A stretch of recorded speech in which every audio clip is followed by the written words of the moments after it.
Hello everyone! Today, we're breaking down something super important, how your inner ear helps you stay balanced. If you've ever wondered how your body knows which way is up, this one's for you. How does the inner ear work? Deep inside your ear are special structures that don't help you hear, but help you balance. There are 3 semicircular canals, loop-shaped tubes filled with fluid. These detect rotation, like when you turn your head side to side.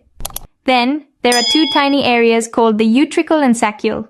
They sense straight-line movement, like when you stand up or ride an elevator. Why does this matter? Your brain uses these signals, along with your eyes and joints, to keep you steady. If something in the inner ear goes wrong, your brain gets mixed messages, and you feel dizzy or off balance. What can affect the balance system? Things like inner ear infections, BPPV, those loose crystals, or even migraines can throw it off. If you want to dive deeper, there's a helpful book titled, Doc, I'm Dizzy. It explains symptoms and possible causes in simple, everyday language.